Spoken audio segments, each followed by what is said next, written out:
Olá, meus amigos do Brasil, tudo bem por aí? Sabe que dia é hoje? Pois é, sexta-feira. Que delícia, sexta-feira chegou, não é? Mas todos os dias da semana são importantes, não é verdade?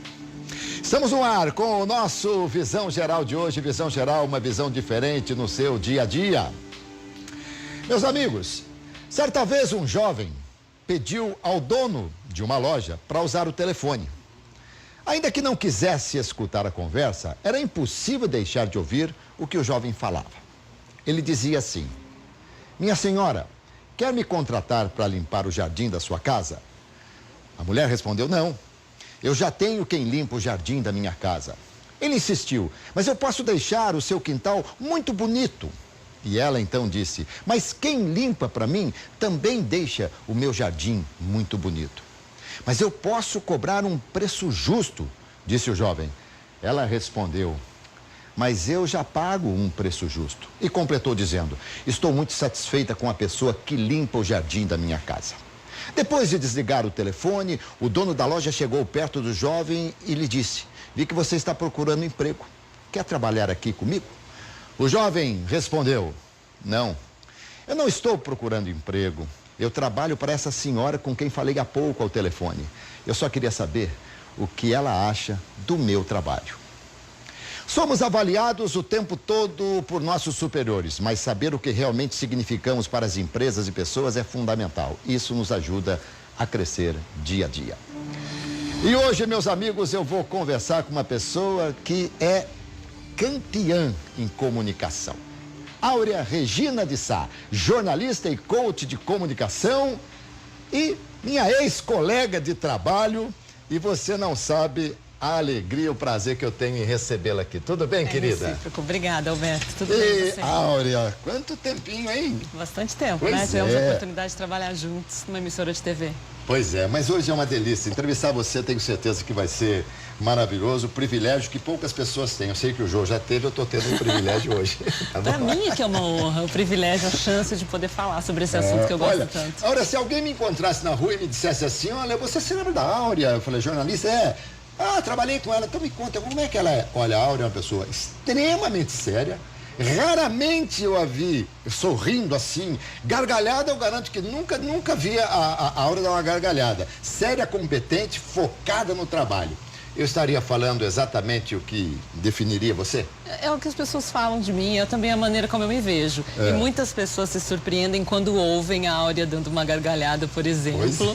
Outro dia eu tive uma experiência interessante, eu coloquei um vídeo, que era uma brincadeira, eu recebi, joguei num grupo de WhatsApp que eu participo com alguns amigos, e uma das moças disse: nossa, eu nunca imaginei que você fosse publicar um vídeo desse. Olha só, eu também sou leve, dou risada, gosto de brincar. Né? Sem dúvida. Mas você é muito séria e competente. Obrigada. Jornalista, radialista, trabalhou por 15 anos como repórter de TV, depois disso iniciou carreira como treinadora. Aproveitou a experiência como entrevistadora e passou a ajudar as pessoas que dão entrevistas para a imprensa, num treinamento chamado Media Training, que em português significa treinamento de mídia e está baseado no desenvolvimento da comunicação pessoal. Áurea, você tem absoluta convicção e certeza de que você escolheu a profissão certa na sua vida? Sempre, desde os 13 anos eu queria ser jornalista. E aqui um segredinho, tive que brigar com meu pai para que ele aprovasse essa carreira, porque ele não estava satisfeito com a minha escolha, por algum motivo dele, mas eu sempre me encantei com o jornalismo, sempre gostei muito de falar, de escrever, e o meu objetivo maior era conseguir, através dos canais que eu pudesse ter acesso como jornalista, a passar mensagens positivas para as pessoas, para ajudar na conscientização, na cidadania, na criação de pessoas que pudessem saber o que elas querem, o que elas vieram fazer aqui. E eu fiz isso na TV, na medida do possível, porque também tive a experiência de cobrir notícias ruins, voltadas à violência, e até foi por isso que eu deixei o jornalismo. E aí sim eu me encontrei de novo no treinamento. Então hoje eu sou treinadora e eu busquei os recursos necessários, continuo buscando, porque o aprendizado é contínuo, a gente nunca para de aprender, para poder oferecer treinamentos cada vez melhores, mais eficazes para as pessoas que têm medo de se expor. Muito bem. Bom, eu também posso dizer a você que desde garoto eu queria ser narrador de futebol. Tanto quando eu nasci, quando me deram um tapinha na bunda, eu não chorei, eu gritei gol. Então, tinha certeza que eu ia ser narrador de futebol. Áurea, vamos falar de glossofobia. O que é glossofobia? Medo de falar em público. Medo de falar em público. Medo de se expor, medo de estar diante de pessoas e sofrer daquilo que você citou no início do programa, da avaliação, do julgamento. Muita gente deixa de aproveitar a oportunidade de se expor, não precisa ser diante de uma grande plateia.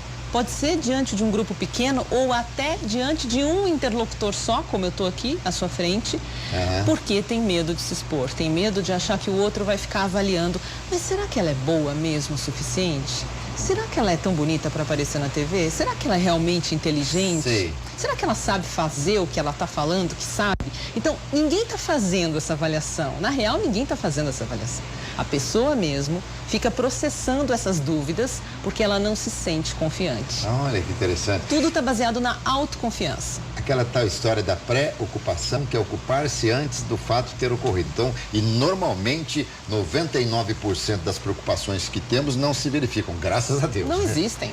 Mas é Somos verdade. nós que criamos. Por isso que é importante trabalhar a mente. Além de coach, Alberto, eu tive a oportunidade de fazer a formação em programação neurolinguística, que é exatamente isso. Você se conhecer o suficiente para trabalhar a sua mente a seu favor e não contra você. Sei. Aqueles monstrinhos, falando de forma ilustrada, que existem aqui, uma voz negativa falando, você foi convidada para dar uma entrevista na TV? Você está se achando, né? Você acha que você pode ir lá na TV? Não, lá é só para gente importante, você não. Aí eu penso, verdade, né? Olha, Alberto, obrigada, desculpa, mas eu tenho outro compromisso nesse dia, eu não vou poder ir. Não faz sentido, né? Certo? Não, tem nada se você tem um propósito de vida, se você quer passar a sua mensagem para outras pessoas, a TV é um dos canais mais importantes para isso, porque dissemina de uma forma muito rápida, ainda mais a emissora aqui. O medo é o maior obstáculo que as pessoas têm? Segundo as pesquisas científicas, o medo de se expor é, inclusive, um medo maior do que o medo da morte. Maior que o da morte. Existe o medo da cobra, que também faz parte dessa lista, medo de uma picada de cobra, sim, mas o medo de se expor ganha nessa listagem. A história do medo da morte é uma coisa muito relativa, né? Até uma brincadeira, eu não suporto nada que me provoque violenta emoção, descarga de adrenalina, diferença de gravidade. Eu falo que emoção para mim basta meu saldo bancário, não preciso mais. Mas uma vez andando naquelas montanhas russas, aquela coisa, uma loucura, eu cheguei a pensar, bom, um dia eu vou ter que morrer mesmo, acho que chegou a hora, porque eu senti a sensação, quer dizer, o medo da morte é muito relativo, porque a morte é algo que vai pegar todo mundo, então não adianta, você divide com mais de 7 bilhões de pessoas esse medo. Agora, realmente essa sua colocação é extremamente importante. Como que a pessoa deve lidar com o medo? O que ela tem? Qual é o primeiro passo que você daria de conselho para essa pessoa? É o autoconhecimento. Não é nem conselho, é uma orientação mesmo. Uma regra, para que a pessoa, se quiser se submeter a esse processo de autoconhecimento, ela vai perceber que o caminho é por aí. O primeiro passo é se reconhecer. Então, se reconhecer nos aspectos positivos. E vou te contar uma historinha para ilustrar isso. Um piloto num voo para Brasília, ao aterrissar, ele fez um pouso maravilhoso, que você nem sentia que tinha tocado no solo. E é comum, eles abrem o microfone para falar alguma coisa, né? Chegamos, sejam bem-vindos a Brasília e tal. E ele disse, então, depois desse pouso espetacular, eu quero desejar um ótimo dia a todos. Olha que legal, Ele né? se surpreendeu, porque ele foi muito engraçado até, mas mostrou uma autoconfiança muito grande. E um autorreconhecimento. Agora, olha que engraçado, Alberto. Muita gente interpreta isso como arrogância. Quer dizer, a pessoa quando se enxerga positivo, com qualidade, ele é muito arrogante. Sim, verdade. E muitas vezes nós ouvimos coisas, por exemplo, se você elogia uma pessoa, como você está bonita hoje, a pessoa diz, imagina, são seus olhos, que é isso? Puxa, você é tão inteligente, que é isso? Tem muito mais gente inteligente do que eu, mas eu estou te enxergando assim? Assim. Então falta talvez você se enxergar assim também, para que isso seja um reforço da sua autoconfiança para poder assumir outro tipo de desafio, aqueles em que você ainda não se sente tão confortável fazendo. A autoconfiança a gente pode classificar, por exemplo, como um remédio. Por exemplo, o remédio em dose certa, ele te cura, em dose excessiva, ele te mata. Falou então tudo. É mais ou menos isso. Tudo é na dose certa. Tudo na dose certa. Então é no ponto bom para você, gosto de chamar isso. Se a gente tem uma régua de 0 a 10 e eu posso regular essa régua, em que ponto de 0 a 10 a minha autoconfiança fica boa? Eu me sinto bem com isso. No 5, ok. Se ela estiver no 8, eu posso parecer arrogante? Talvez. Mas para isso, para não ter essa incerteza desse talvez, é importante que eu me conheça. Porque assim, ao falar, ao contar alguma conquista que eu tive, eu posso perceber no meu não verbal, ou seja, nos meus gestos, nas minhas caras e bocas, na minha fala, no meu tom de voz, no conteúdo que eu apresento, se eu estou tendo uma postura arrogante ou simplesmente se eu estou querendo compartilhar uma conquista. E quando você fala em autoconfiança, evidentemente que você tá por dentro exatamente do assunto que você vai desenvolver. Sim, que você esse é o vai primeiro falar. passo. Eu me recordo certa feita, você não era nascida, 1980, e eu fui fazer pela Rádio de São Paulo, pela Rádio Capital, uma cobertura da chegada do João Paulo II ao Brasil. E eu fiquei meio nervoso, porque como é que eu vou fazer uma cobertura do Papa no Brasil? Aí o doutor Hélio Ribeiro, que mora lá no condomínio Paraíso, que fica no céu, me chamou com aquele vozeirão e falou assim: o que importa é que você vai falar algo sobre aquilo que você tem conhecimento. Estude esse assunto e fale sobre isso, não tem problema. Se você chegar e falar diante de qualquer presidente da República, presidente, 1, 2, 3, 4, 5, 6, se é isso só que você vai falar, você está confiante, você sabe o que você vai falar, pronto, acabou. Então, esse é um ponto extremamente positivo. Dominar o assunto que você vai falar. Sim, é muito positivo. Sem isso, você quer mágica. Aí não tem como, né? Não adianta só aprender as questões técnicas, lidar bem com a emoção. Se me convidam para falar sobre física nuclear e eu não tiver estudado nada, não dá. Então eu preciso me abster dessa oportunidade. Medo e timidez são coisas que caminham juntas, não? Estão próximas. Não necessariamente a pessoa que tem medo é tímida, ou a que é tímida tem medo, mas elas estão próximas. O tímido foca muito essa questão do outro, como o outro me enxerga. Enquanto a energia pode ser canalizada para o contrário, como eu me enxergo, aprendendo a me reconhecer com qualidades e com pontos de melhoria também, porque nós somos um conjunto de pontos positivos e pontos de melhoria. Aliás, eu quero reforçar aqui que eu adoro falar em pontos de melhoria, não em defeitos, em erros, em problemas. Todos estamos num processo de aprendizado contínuo na vida, é por isso que a gente está aqui, eu acredito. Sim. Então é importante que a gente perceba isso não como um defeito, algo ruim, porque parece que aquilo já cria um rótulo. Eu tenho isso, e então eu não posso melhorar? Claro que pode, é só você se dispor a melhorar. Aí vira um ponto de melhoria, que é muito mais desafiador do que você anunciar que isso é um defeito. Aliás, eu adorei quando você falou que você deixou escapar uma das suas falas, que você não gosta de falar problema, você gosta de falar desafios. Desafio. O problema parece que você tem um tijolo, uma pedra de paralelepípedo sobre as costas, então tem um problema, e aí você sente e chora? É a sua opção? Não dá, né? Ninguém tem esse tempo para sentar e chorar. A maioria das pessoas que te procura para vencer o quê?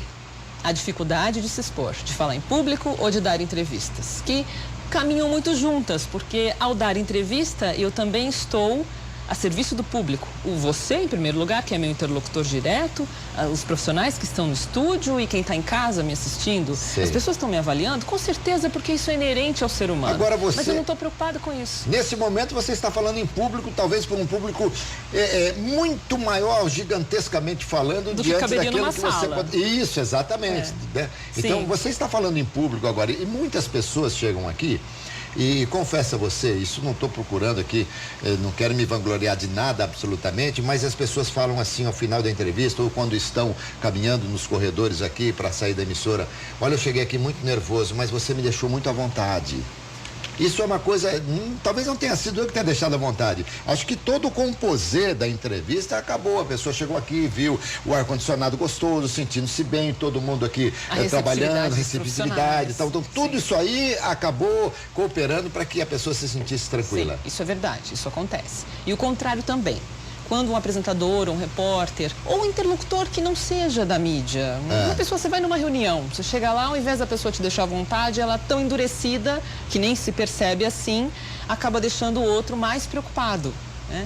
Então, como você recebe as pessoas quando vão na sua casa? Você oferece uma água, um café, você está aqui, vamos conversar, como é que você está? Você é gentil, é a mesma coisa, né? Você falou em gentil, gostaria de incluir aí um tema muito interessante para o desenvolvimento da comunicação pessoal, que é a prática das virtudes. Mas me fale desses livros, você os escreveu, são meus, Isso. Muito obrigado. Eu já, esse livro aqui, vou fazer uma coisa para você. É melhor aberto, mas fechado ele já é maravilhoso. O que a textura da capa é algo novo nas gráficas, chama Soft Touch. Soft e você touch. Sente mesmo uma textura diferente. Diferente. É um dos poucos livros que é bom também fechado. Aberto com certeza é muito melhor. Você vai ficar sentado aí? Interrogação. Saiba como o coach transformou a vida de pessoas e empresas. Como é que é a história desse livro? Esse livro eu tive a oportunidade de organizar e convidei 22 coaches para fazer parte comigo do livro. Eu tenho um capítulo e outros 22 coaches escreveram outras histórias. Nós contamos cases, são casos de sucesso de atendimentos de cada um desses profissionais que tiveram oportunidade de ajudar pessoas e empresas que quiseram dar um salto. Eles quiseram sair da cadeira, parar de ficar sentado para agir, para ir para ação e conseguir realizar seus objetivos. Que delícia. E cada história muito interessante, uma mais que a outra. Eu adoro histórias, né? Você percebeu que eu comecei contando uma aqui, eu adoro histórias, né? E a minha é sobre comunicação, claro, que é o meu trabalho, Claro, lógico, lógico. Eu ajudei um executivo da área financeira do Rio Grande do Sul, num trabalho que nós fizemos online, e ele tinha muito medo de falar em público, fugia das entrevistas para a imprensa. Para você ter uma ideia, ele é diretor, até hoje, mas já estava na casa há 25 anos, evitava todo tipo de exposição. Quando ele entendeu, durante o processo de coaching de comunicação, que valia mais ele passar a mensagem para as pessoas, para transformar a vida das pessoas, do que ficar se preocupando com o julgamento que talvez alguém tivesse, aí esse homem deslanchou. Foi muito interessante esse processo. Esse outro livro aqui? O Backstage é o mais novo, foi lançado no final do ano passado. É um livro em que eu conto histórias de entrevistas jornalísticas que eu tive o prazer de fazer na época em que eu fui repórter, indicando os equívocos que os porta-vozes cometeram, políticos, executivos. Eu não cito nomes por uma questão ética. Desculpa, todo repórter tem um entrevistado preferido, tá vendo? Tem. E é verdade. Tem, porque a pessoa quanto mais clara ela é, quanto mais simpática, interessada em transmitir as informações, o repórter fica fã, ele quer objetividade para resolver o desafio da reportagem, né? O entrevistado que xingou o repórter, o entrevistado que precisa de legenda. Está bem atual isso, hein? Não é sobre história atual, mas está bem atual porque tá bem atual. Alguns o microfone que não é tão atual assim, não. Mostra a foto do microfone retrô. Eu vou falar uma coisa para você, eu já fiz gravação nesses microfones. É bonito, né? É bonito. Tá voltando essa moda, né? Não, e esses microfones são muito bons, muito bons. E seu livro tem uma coisa que eu acho interessante. Primeiro que eu gosto de livros cheios de capítulos curtos, que eu acho que é muito interessante. E sobretudo esse aqui, você vai ficar sentado aí, interrogação. Esse é o livro, por exemplo, que se eu fizer uma viagem de avião daqui a Fortaleza, eu leio no avião. Sim. Porque é uma leitura fluida, os dois. Muito gostoso. Gentileza.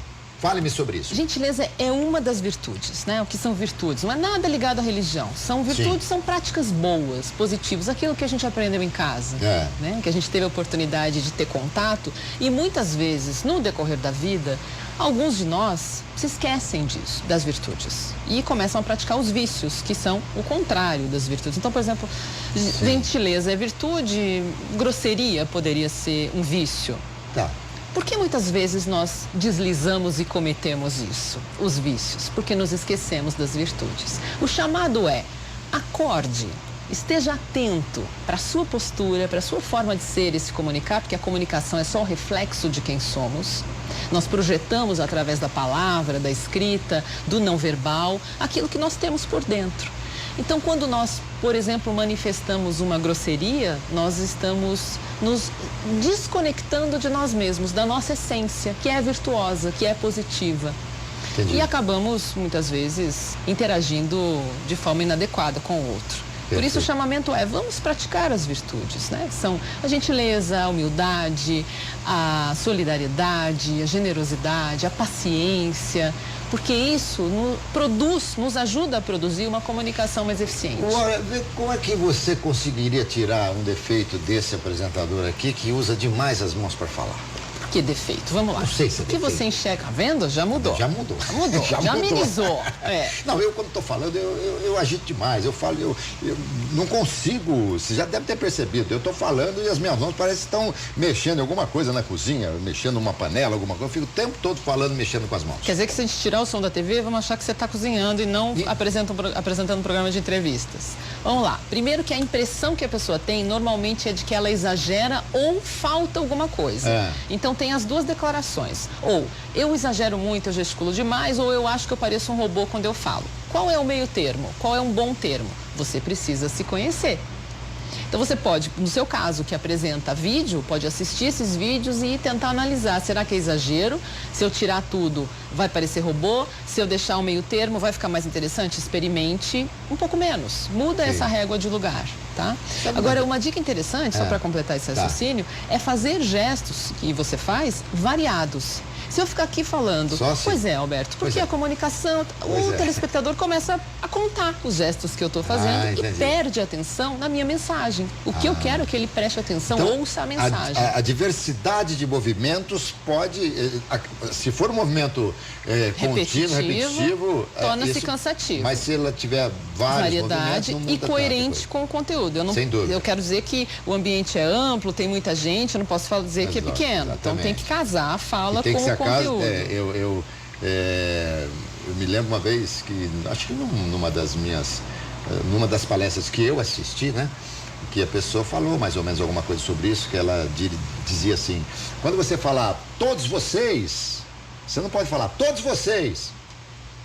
Inclua as pessoas. Exatamente. Agora, eu achei uma fórmula, mais ou menos, para segurar um pouquinho os movimentos e ficar com algo nas mãos. Por exemplo, uma caneta. Eu seguro um bocadinho. Quando eu vou fazer uma palestra, alguma coisa, eu seguro um bocadinho. Embora eu ainda ache que eu preciso melhor avaliar se isso aí traz alguma coisa que seja contraproducente àquilo que eu estou fazendo. Tenha em mente que o comunicador, é importante que ele seja imprevisível, que ele surpreenda. Se ele for previsível, se eu sei o que você vai fazer, agora eu sei que ele vai colocar a mão aqui. Aí eu fico esperando isso acontecer e me desvio do centro, que é a sua história, o que você tem para falar, a sua mensagem. Agora, como narrador de futebol, normalmente pelo rádio, as pessoas não estão me acompanhando, mas é difícil você ficar narrando futebol assim, você fica o tempo todo assim, você se mexe. Eu brinco muito com o microfone, tocou para fora! E toco de mão, jogo o microfone para cá, eu fico o tempo todo brincando assim, mas isso no rádio é diferente, a pessoa não está me vendo, está apenas tão somente ouvindo. Mas é importante que tenha o gesto. No telefone também, você já deve ter presenciado alguém dando uma orientação de trânsito, você vira à esquerda, mas a pessoa não está olhando. Mas por quê? Porque a gesticulação ajuda a reforçar a fala, e isso ajuda a tirar a fala monotônica, sabe aquela fala que tem o mesmo tom, parece aquele exame de eletrocardiograma de quem morreu. Sim. Ou seja, você pode cansar, fazer dormir o seu interlocutor, morrer ele não vai, mas ele pode parar de prestar atenção, desviar a atenção. Como também aquelas pessoas que não... eu sempre digo que narrar futebol é uma música, você canta, é como se você estivesse cantando, ela sobe, ela desce, ela tem balanço e tal. E há pessoas, e nós sabemos disso, colegas e tal, que eles dão a informação alegre da mesma forma que dão a informação triste. Hoje é o aniversário de fulano de tal, hoje morreu fulano de tal. Quer dizer, não muda nada, não tem uma entonação diferente, isso aí realmente é algo complicante, complicador. Querida, podemos falar um pouquinho de redes sociais? Vamos lá. Como que é essa comunicação nas redes sociais? Hoje, fake news é um negócio seríssimo, né? Haja vista o caso da Marielle, aí, o que se espalhou de fake news, né? Nas redes sociais. Sobretudo, temos que tomar muito cuidado com isso, né? Porque toda vez que você se expõe, você cria para o outro um conceito sobre você. Então, se você escreve uma acusação, gera uma fake news, uma notícia falsa e pode, a partir daí, gerar um boato, você está passando para o outro a imagem de que você pode não ser uma pessoa séria, confiável, que você quer provocar alguma intriga com outros e não está nem preocupado com isso, ou seja, não tenho nenhum compromisso com o bem-estar social, eu só quero mesmo que o circo pegue fogo. Essa é a imagem que você quer que os outros tenham sobre você, então cuide do que você fala e do que você escreve. Mas no calor do momento eu acabei escrevendo. Eu tive uma vez um colega num curso que ele dizia assim, tínhamos um aplicativo antigo chamado ICQ, era isso? Que era um chat de bate-papo. Isso. E ele dizia assim, eu escrevo tudo que eu quero nisso aqui. E a gente olhou assim, como assim você escreve tudo? Ou seja, você não toma um cuidado sobre o que escrever? Eu escrevo, só que antes de dar o enter eu apago. É uma boa alternativa. Só não descuide para não bater a mão no lugar errado. O seu desejo de extravasar já tá foi. Ali. Né? Então não faça isso na rede social. Abra um aplicativo de redação de texto, de edição de texto e escreva ali. Porque, de novo, é preciso se conhecer para entender. Eu vou atingir alguém com essa fala? Eu vou prejudicar alguém com o que eu quero falar? Eu preciso ofender alguém? O que isso vai trazer para mim e vai gerar para os outros? Se a gente tem algum compromisso social nessa vida, é importante que reflita sobre isso. Sem dúvida.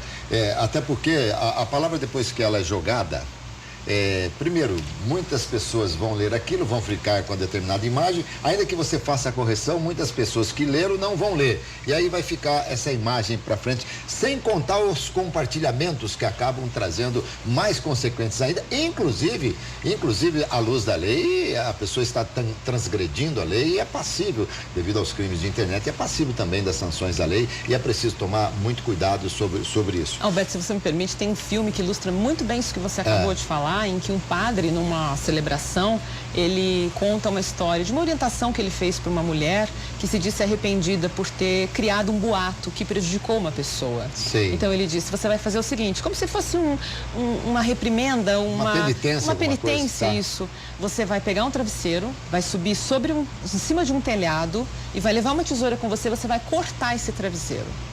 E você vai espalhar tudo que tiver dentro do travesseiro. E ela, sem perguntar por que, ela foi e fez. Voltou para ele e disse, olha, eu já fiz. E o que aconteceu? Bom, todas as penas do travesseiro se espalharam sobre o telhado e sobre as ruas e se perderam. Falou, então agora você vai lá e vai recolher cada uma das penas que voaram.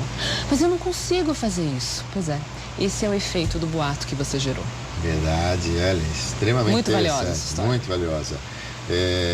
Qualquer dia, deixa o tempo passar, eu conto essa história no comecinho do programa, Isso. né? Claro que eu não vou dizer que é autoria minha, vou dizer que eu ouvi de Áurea Rodrigues, de Áurea Regina de Sá. Mas está num filme, Tá depois a gente passa o filme. Eu sei, mas é verdade. Você acredita que as palestras hoje, elas estão, não sei se perdendo espaço, devido redes sociais, devido muita coisa no YouTube e tal, porque antigamente eu me recordo, antigamente não é muito tempo também não, me recordo, olha, vai haver uma palestra com um palestrante e tal, era um acontecimento, você corria para comer, hoje está um pouco mais, as palestras estão se restringindo mais a contratações de algumas empresas e tal, como é que está esse caminho? Eu entendo que elas ainda são um canal de transmissão de informações e quem tem interesse mesmo vai. Presencialmente, compra o ingresso ou não, dependendo do formato da palestra. Mas é importante que elas também estejam disponíveis na internet. Claro que se for um conteúdo muito específico, contratado por uma empresa, em que haja alguma confidencialidade, você não vai conseguir expor isso amplamente pela rede social. Mas, se for possível, mais pessoas podem ter acesso. Agora, diante dessa larga experiência que você tem, a palestra, ainda que ela tenha um conteúdo extremamente sério, ela precisa ser salpicada com gotas de descontração, de humor, alguma coisa assim? Dependendo do assunto, sim. Uma palestra, até uma palestra sobre economia pode ter uma pitada de humor. Pode ter um exemplo criativo. É sempre importante na fala ter um exemplo que possa ajudar o interlocutor a ter um entendimento completo sobre aquilo, Perfeito. porque as pessoas, elas captam, elas aprendem de formas diferentes. Então, nós acabamos de falar aqui sobre os efeitos do boato, de repente eu contei uma história que eu imagino reforçou. Na medida em que eu contei a história, as pessoas imaginaram a mulher subindo no telhado, rasgando o travesseiro. Sim, eu já imaginei aqui preocupado com ela cair do telhado. São imagens. Muitas pessoas assimilam o aprendizado por imagens com mais facilidade, outras só pela fala. Então, se você une as duas coisas e outras também pela sensação que elas têm. Se você conta uma história que provoca medo, ansiedade, você estava com medo da mulher cair do telhado, claro. ou seja, essa emoção se apresentou para você, visitou Sem você, dúvida. e isso pode ter te ajudado a compreender melhor. As histórias formam na cabeça da gente a imagem. Sim. Eu sempre digo que às vezes eu vou te convidar, por exemplo, olha, domingo vamos num sítio assim, o sítio tem uma lagoa bonita, tem uma casa branca, você já está imaginando, não tá? Tô. Aí você chega lá, não é nada daquilo, né? mas a nossa imaginação é extremamente fértil, né? Dependendo dos referenciais que você tem, eu acredito que você vai criar imagens pertinentes a isso. Verdade. E isso vai te frustrar menos. Agora, se você chegar lá, vamos dizer que o lugar era super simples, mas isso não te assusta, porque era isso mesmo que você esperava.